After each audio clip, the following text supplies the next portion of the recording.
So this one is all about sleep. Sleep is hugely important, but we also don't need loads of sleep. So you've got to kind of figure out what is your optimum.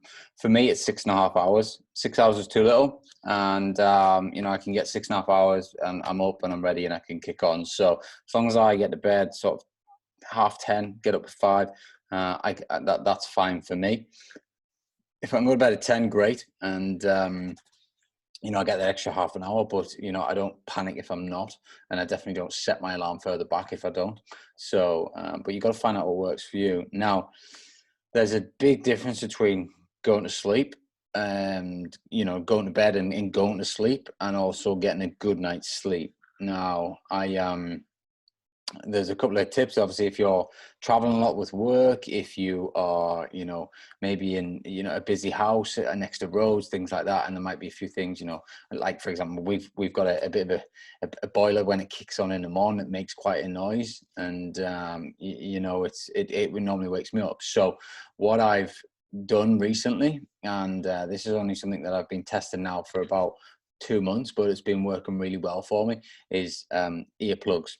So I put some earplugs in, and to be fair, since I've been doing it, I don't hear the boiler, and I don't hear if the kids are moving around upstairs or whatever it might be. And my sleep has been so much better, and it's allowed me to have more energy levels throughout the day, and obviously that focused activity time when I get up.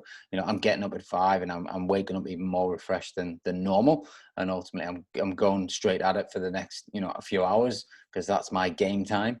And I just feel a hell of a lot better, and I feel like I'm getting better work done. So earplugs, £2-3, $5, whatever it might be, and they really, really, really do work. And I'm lucky that my bedroom is pitch black on a night. I've got some really good curtains, and just the way that the room falls, where we're on the other side, it's a north facing front, whereas we've got south facing garden, so the sun doesn't come, all that sort of good stuff. So pitch black room, so that literally your eyes, if you have not got that, and if there's in the summer sometimes I'll do this, I buy an eye mask and wear an eye mask, and it really helps with your sleep. So you got to really darken yourself down and try and block out as much noise as possible. With the earplug things, you'll have to probably, again, a bit of trial and error. So I've been through a few. Some feel uncomfortable and actually make your sleep worse, until you find the right ones that you can just pop in and you don't really notice. They block all the noise out, and strangely enough, you still manage to hear your alarm.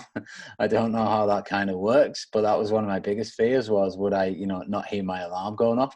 But I don't know, maybe your brain just is in tune of when your alarm's about to go off, or maybe the sound of an alarm is cleverly put together to make sure that it penetrates and gets your brain waking up. But yeah, so get some earplugs, get some face masks, bit of trial and error, go through it, see how much difference it makes. But use your KPI tracker. Maybe mark on your tracker when you started using these, and see what your perceived energy levels sort of run at thereafter, and see if it gives you a bit of an increase.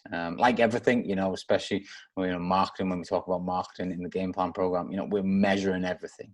Everything should be measured down to a fine-tooth comb, so you can know where to move the needle to move your business forward and move your life forward. And and this is another marker that you can put down. So get after it, get these items bought. It won't cost you that much money, and start improving your sleep, and your sleep will dramatically improve your life if you start to get better sleep.